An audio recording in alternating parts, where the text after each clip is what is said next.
Hey, IGOW, it's been a while. I was sick the first day of FPV the city, so unfortunately didn't get any epic building dives like this. WeBleed!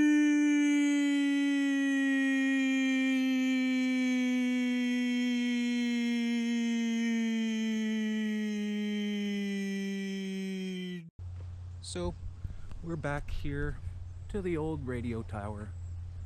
As you can see, it's fenced off, so it's a no crash zone.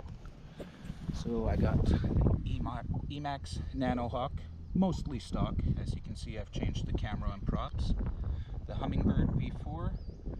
So let's rip.